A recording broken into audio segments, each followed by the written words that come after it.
అందరికీ నమస్కారం. ఈ మధ్యన గౌరవనీయులు మన ముఖ్యమంత్రి గారు నారా చంద్రబాబు నాయుడు గారు ముగ్గురిని కానండి నలుగురిని కానండి, ముగ్గురిని కంటే 30,000, నలుగురిని కంటే 40,000 అని ఈ మధ్యన బ్రహ్మాండంగా మీటింగులో చాలా స్పష్టంగా అందరికి అర్థమయ్యేలాగా చెప్పారు. దాని గురించి మీతో కొంచెం మాట్లాడాలనే ఉద్దేశంతో మీ ముందుకు వస్తూ ఉన్నాను. దయచేసి నా మాటల్లో ఉన్న ఆంతర్యాన్ని గ్రహించండి. ఎన్నిసార్లు మన ముఖ్యమంత్రి గారు రకరకాలుగా వాగ్దానాలు చేశారు. ఏమిటండి ఆయన అనేది? ముగ్గురిని కంటే 30,000 ఇస్తారా, నలుగురిని కంటే 40,000 ఇస్తారా? ఎక్కడి నుంచి తెస్తారు ఈ సొమ్ము? అయ్యా, ఒకప్పుడు పేదవాళ్ళకి ఇస్తుంటేనే మన రాష్ట్రం శ్రీలంక అయిపోయిందని గగ్గోలు పెట్టారు. సరే, అది పక్కన పెడదాం. నిరుద్యోగ భృతి 3,000 అన్నావు, ఎక్కడిస్తున్నావు? 50 సంవత్సరాలు దాటిన ప్రతి ఒక్కరికి పెన్షన్ అన్నావు, ఎక్కడిస్తున్నారు? ఇదిగో నీకు 1,500, నీకు 1,500, నీకు 1,500 ఎక్కడిస్తున్నారు? ఎలా నమ్మాలి మీ మాటలు? ఎప్పుడు నమ్మాలి మీ మాటలు? ఏ విధంగా నమ్మాలి? అదే విధంగా సంవత్సరానికి 3 గ్యాస్ బండ్లు ఎవరికి ఇస్తున్నారు? ఎప్పుడు ఇస్తున్నారు? ఎలా ఇస్తున్నారు? ఎప్పుడు ఇస్తున్నారు? ఏమిటి సార్ మీరు చెప్పేది? ఏంటండి మీరు అనేది? ఏంటండి? ముగ్గురి కంటే 30,000, నలుగురి కంటే 40,000. జనాభా ఎక్కువై కుటుంబ పోషణ ఎలా? ముగ్గురు నలుగురు పిల్లలను కనాలంటే ఆ స్త్రీ ఎంత శక్తివంతురాలై ఉండాలి, ఆ కుటుంబ పోషణ కానీ, ఆ కుటుంబ ఆర్థిక పరిస్థితి కానీ ఎంత బలంగా ఉండాలి? ఏంటి సార్ మీరు అనేది? మీరు ఏమీ అనుకోవద్దు. మీరు ఎంతమందిని కన్నారు సార్? మీరేమీ అనుకోవద్దు, దయచేసి అర్థం చేసుకోండి. మీ కుమారుడు లోకేష్ బాబు గారు ఎంతమందిని కన్నారు సార్? సార్, అసలు మీరనే మాటకి, మీరు చెప్పే మాటకి, మీరు చేసే పనికి దయచేసి ఒకసారి ఆలోచిస్తారా మీరు? ఏంటి సార్ మీరు అనేది? మీరొక్కరిని కన్నారా సార్? ముఖ్యమంత్రి గారు, మీ బాబు గారు ఒక్కరిని కన్నారా? మీరేమంటున్నారు? మమ్మల్ని ముగ్గురిని కంటే 30,000 ఇస్తారు, నలుగురిని కంటే 40,000 ఇస్తాం.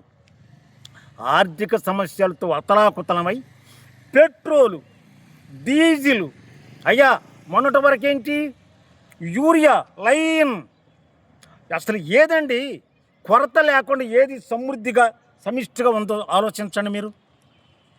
సార్, మీరు విద్యలు అనుభవజ్ఞులని ఎంతోమంది అంటూ ఉంటారు.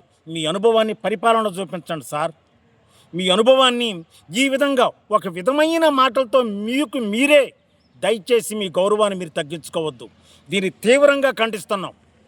ఏంటి సార్, 20 లక్షల ఉద్యోగాల 16,600 ఉద్యోగాలు ఇచ్చేసి మెగా డిఎస్సి వైఎస్ గారు ఉన్నప్పుడు ఉమ్మడి రాష్ట్రంలో 50,000 పైన ఉద్యోగాలు ఇచ్చిన ఆయన మెగా డిఎస్సి అనలే.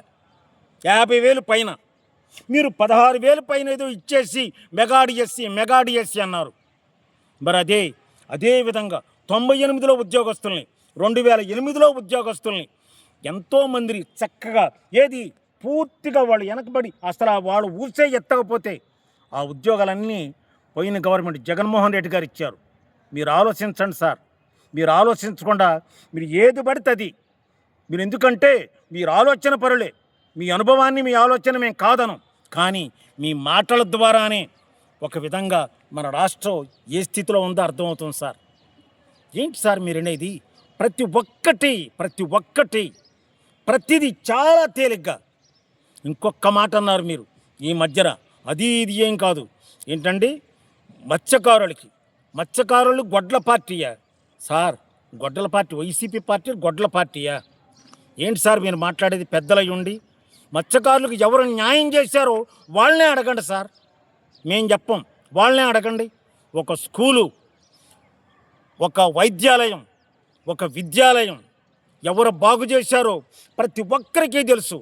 దరిదాపుగా 40,000 స్కూళ్ళు నాడు నేడుతో బాగు చేస్తే ఈ రోజున అత్యాధునిక దేవాలయాల్లో విరాజులుతున్నాయి సార్. అవి బ్రహ్మాండమంటే రిజల్ట్. ఇంగ్లీష్ మీడియం పెట్టిన మహానుభావుడు, విద్యాలయాలు బాగు చేసిన మహానుభావుడు, వైద్యాలయాలు బాగు చేసిన మహానుభావుడు. ఎవరో చెప్పనక్కర్లేదు సార్, పని మాట్లాడుతుంది అక్కడ. దయచేసి మీరందరూ ఆలోచించి, అఖిలాంధ్ర ప్రేక్షకులందరూ కూడా, అఖిలాంధ్ర జనాభాలందరూ కూడా ఆలోచించండి. ఆలోచించి సరైన నిర్ణయం తీసుకుంటారని మరొక్క మారు మీ అందరికీ వందనాలు చెల్లిస్తున్నాను, నమస్కరిస్తూ ఉన్నాను.